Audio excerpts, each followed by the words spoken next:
This is a story called Justice for Cara.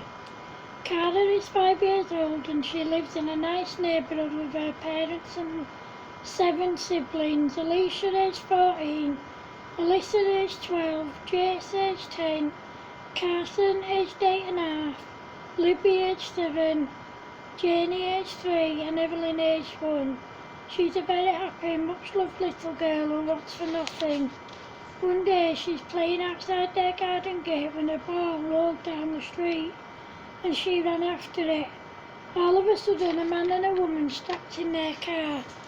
The woman got out of the car, grabbed Cara, put her in the car and drove off. Poor Cara was terrified and she kicked and screamed and the woman told her to stop or she would be beaten. She didn't stop and the woman who was called Jody beat her within an inch of her life. As you can imagine, little Cara was terrified. The more she cried, the more she was beaten. All she kept saying was, "I want my mummy and daddy and I want to go home." Jody told her, "Your mummy and daddy don't love or want you anymore. We're your mummy and daddy now."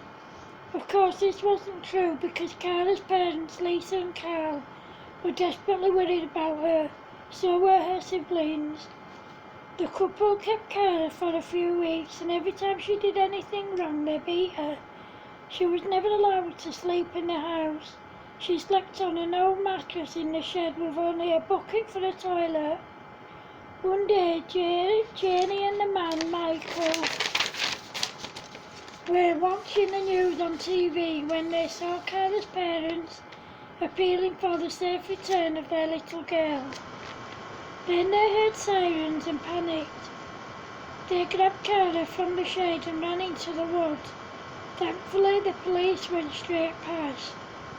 They went back to the house and locked Cara in the shed. The next day they packed up their belongings and then moved to another location. As Jody was about to put Cara in the car, Cara managed to wriggle free. However, Jody managed to grab her and put her in the car.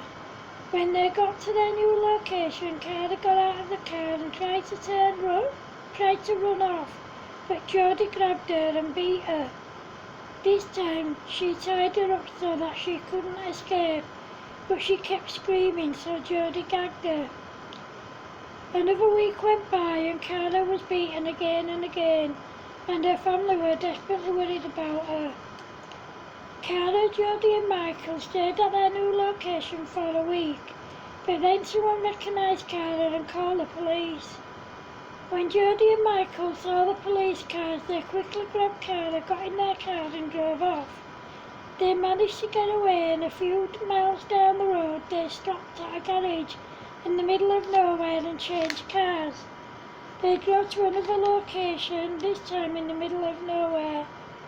That day Cara managed to escape again, but Jody managed to catch her and she beat her. Then she locked her in the shed with nothing to sleep on except the hard floor and no blankets. It was the middle of winter and poor Cara was extremely cold, scared and hungry. One night when Michael put Cara in the shed, he forgot to lock it and she escaped. However, when she started to run, Jody saw her and managed to catch her. This time they beat her so bad that they thought they'd killed her. They wrapped her in a blanket and dumped her in the woods and left her there. The next day a couple who were out walking their dogs spotted the blanket and they went over to investigate.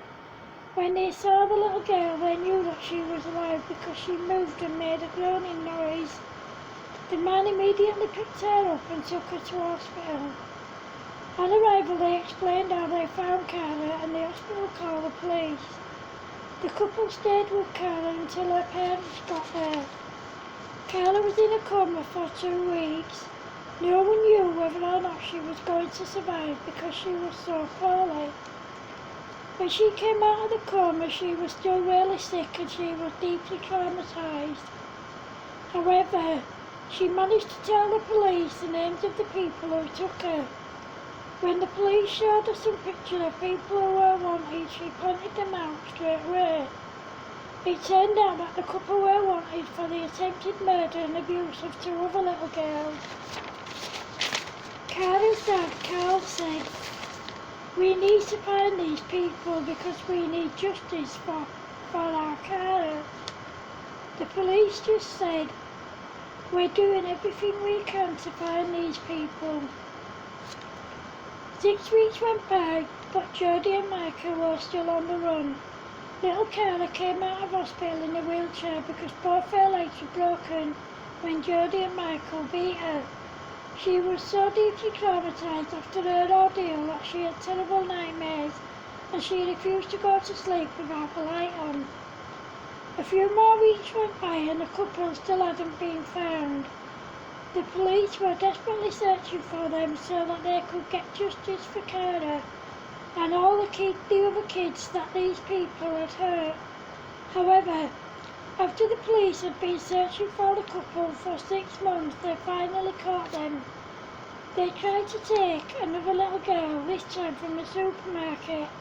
The little girl's parents saw them and managed to save her. When Jodie and Michael got in their car, other shoppers boxed them in so that they couldn't escape, and the manager of the supermarket called the police. Jodie and Michael were arrested and kept on remand until their trial. Despite the evidence, the couple pleaded not guilty. They didn't show an ounce of remorse for what they'd done. They thought that the whole situation was hilarious and they did nothing but laugh all the way through the trial. The trial lasted for 2 weeks and 3 days, and the couple weren't the least bit bothered about what they'd done. At the end of the trial, they were both sentenced to life in prison. However, just as they were being taken to the cells, Michael set one of the fire alarms off by smashing the glass with his elbow. This caused eruptions and the couple managed to escape. This time they tried to take an 11-year-old boy as he came out of school to go home. Thankfully, he managed to get away and to run back into the school building. One of the teachers called the police and the boy's parents. The boy was shaken up and upset, but otherwise he was fine. The police caught the couple further down the road and arrested them. They were both sent to jail to serve life sentences. Little Cara's nightmares eventually stopped and she eventually went back to being her old self again. She's back in school and she's doing really well. Everyone was happy. That's just it for Cara.